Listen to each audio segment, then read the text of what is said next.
दोस्तों, फिल्मी दुनिया में आने के लिए आपके पास दो चीजें जरूर होनी चाहिए। पहला काबिलियत और दूसरा सपोर्ट। लेकिन अगर आपके अंदर काबिलियत कूट कूट कर भरी है तो भी आप यहाँ पर अपना पैर जमा सकते हैं।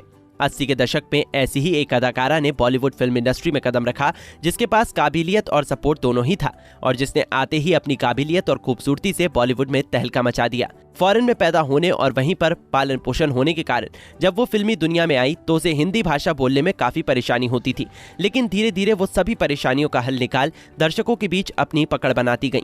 दोस्तों, हम बात कर रहे हैं 80-90 दशक की मशहूर अदाकारा नीलम कोठारी के बारे में, जिन्होंने बॉलीवुड इंडस्ट्री को एक से बढ़कर एक हिट फिल्में दी हैं।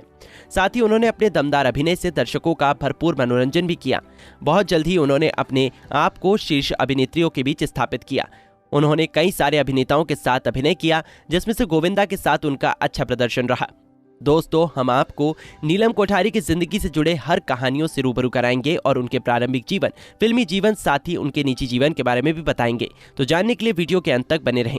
उनके प्रारंभिक जीवन की बात करें तो उनका जन्म 9 नवंबर साल 1969 को हांगकांग में एक व्यापारी के घर में हुआ था। उनका पूरा नाम नीलम कोठारी सोनी है। वो एक गुजराती ईरानी परिवार से आती हैं। उन्होंने अपनी शुरुआती पढ़ाई वहीं के आइलैंड स्कूल हांगकांग से पूरा किया। पढ़ाई पूरी करने के बाद उन्होंने डिजाइनिंग का कोर्स भी किया। बेहद खूबसूरत दिखने वाली नीलम को फिल्मों में आने के लिए किसी तरह का स्ट्रगल नहीं करना पड़ा। जब वो मुंबई घूमने आई थी तभी निर्देशक रमेश बहल ने उन्हें देखा और उनसे संपर्क किया। अपनी फिल्म में अभिनय करने का प्रस्ताव दिया। आखिरकार उन्होंने फिल्मी दुनिया में कदम रख ही दिया था। साल 1984 में उन्होंने अपने अभिनय करियर की शुरुआत की। साल 1984 में रमेश बहल द्वारा निर्देशित और निर्मित फिल्म जवानी में उन्हें कास्ट किया गया, जिसके लेखक हुमायूं मिर्जा थे। हिंदी भाषा के इस फिल्म में एक से एक कलाकार थे, जैसे करण शाह, शर्मिला टैगोर, मौसमी चटर्जी, नवीन निश्चल और अनुपम खेर।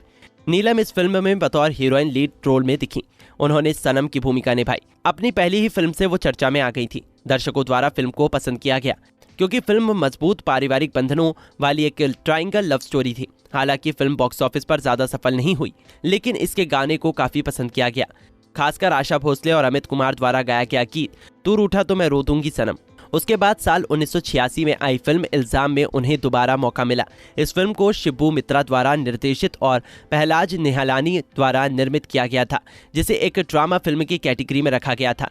यह फिल्म अभिनेता गोविंदा की पहली फिल्म थी, जिसमें शशि कपूर से लेकर शत्रुघ्न सिन्हा, अनीता राज, रमेश देव, प्रेम चोपड़ा जैसे दिग्गज कलाकार शामिल थे। नीलम ने इसमें आरती की भूमिका निभाई थी, जिसे अजय यानी गोविंदा से प्यार हो जाता है। फिल्म ने बॉक्स ऑफिस पर धमाल मचा दिया था। इसे हिट फिल्म घोषित करार दिया गया था और दर्शकों ने भी इस फिल्म को बहुत प्यार दिया। इस फिल्म के कुछ गाने आज भी लोग पसंद करते हैं और गुनगुनाते हैं। नीलम की ये दूसरी फिल्म थी। उसके बाद उन्होंने उसी साल 2 और फिल्मों में अभिनय किया, जिसका शीर्षक था अंदाज प्यार का और लव 86। हालांकि उनकी तीसरी फिल्म अंदाज प्यार का से उन्हें कुछ अधिक फेम नहीं मिला, लेकिन उनकी पहली की 2 फिल्में उनके लिए लगभग हिट साबित हुई। लव 86 में उन्होंने शानदार अभिनय किया, जिसे इस्माइल श्रॉफ द्वारा निर्देशित किया गया था। ये एक रोमांटिक ड्रामा फिल्म थी जो साल 1982 में आई तमिल फिल्म इलन जोडिगल की रीमेक थी। इसमें गोविंदा, तनुजा और फरहानाज जैसे कलाकार शामिल थे। नीलम ने इसमें ईशा का किरदार निभाया था। सन 1987 में उन्हें उनकी 5वीं फिल्म आग ही आग में कास्ट किया गया, जिसे शिबू मित्रा ने ही निर्देशित किया था, जो एक्शन फिल्म थी। इस फिल्म में सभी दिग्गज कलाकार शामिल थे, जैसे धर्मेंद्र, शत्रुघ्न सिन्हा, चरकी पांडे, मौसमी चटर्जी, शक्ति कपूर, ऋचा शर्मा, विनोद मेहरा और गुलशन ग्रोवर। इस फिल्म की कहानी एक्शन से भरी है, जिसमें आरती यानी नीलम को विजय यानी चंकी पांडे से प्यार हो जाता है। फिल्म को दर्शकों द्वारा पसंद भी किया गया, लेकिन ये बॉक्स ऑफिस पर धमाल मचाने में लगभग असफल रही। दोस्तों, नीलम बस कुछ ही फिल्मों से लोगों की जुबान पर छा गई। उनकी अदाकारी ने दर्शकों को उनकी फिल्म देखने के लिए मजबूर कर देती थी, लेकिन ऐसा नहीं है कि उनकी सभी फिल्में हिट रही हों। उनकी कई सारी फिल्में फ्लॉप भी हुई हैं। उन्होंने अभिनेता गोविंदा के साथ सबसे ज्यादा फिल्मों में काम किया। करीब 14 फिल्मों में से लगभग 8 फिल्में दोनों की हिट रहीं। उन्होंने चंकी पांडे के साथ भी कई फिल्मों में अभिनय किया है। वो करीब 1 दशक तक बॉलीवुड पर छाई रहीं। इस बीच उन्होंने और भी कई सारी फिल्मों में अभिनय किया, जैसे सिंदूर, खतरों के खिलाड़ी, पाप की दुनिया, घर का चिराग, दूध का कर्ज, रणभूमि, मोहब्बत और जंग और कसम। सन 1989 में आई फिल्म घर का चिराग उनके लिए लकी साबित हुई। उन्हें इस फिल्म से बड़ी सफलता मिली और वो खूब चर्चा में आई। यहाँ तक कि उस फिल्म की वजह से उन्हें आज भी जाना जाता है और वो दर्शकों के बीच काफी लोकप्रिय हुई। साल 2020 में उन्होंने बॉलीवुड पत्नियों के शानदार जीवन में अभिनय किया, जो कि एक टीवी सीरियल है। साल 2001 के बाद उन्होंने फिल्मों से दूरी बना ली थी और अपने ज्वेलरी डिजाइनिंग के काम में बिजी थी। लेकिन साल 2020 में दोबारा वो एक्टिंग में सक्रिय हुई, लेकिन सिर्फ छोटे पर्दे पर। उन्होंने बॉलीवुड इंडस्ट्री में एक अहम भूमिका निभाई है। साल 2001 में उनकी आखिरी फिल्म कसम रिलीज हुई थी।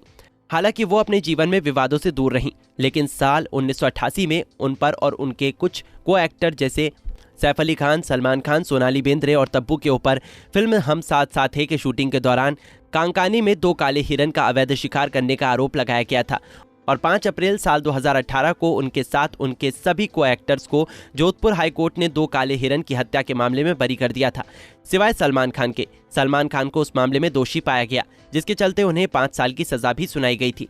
अगर हम नीलम के जीवन की बात करें तो उन्होंने साल 2000 में ऋषि सेठिया से शादी रचाई, जो यूके के एक बिजनेसमैन के बेटे थे।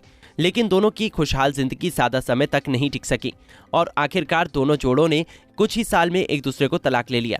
उसके बाद नीलम की जिंदगी में अभिनेता समीर सोनी आए, जिससे उन्होंने साल 2011 में शादी कर ली और दोनों अभी तक शादी के बंधन में बंधे हैं। कुछ समय बाद दोनों ने फैसला किया कि वो एक बच्चे को गोद लेंगे और साल 2013 में दोनों ने एक बच्ची को गोद लिया, जिसका नाम उन्होंने अहाना रखा।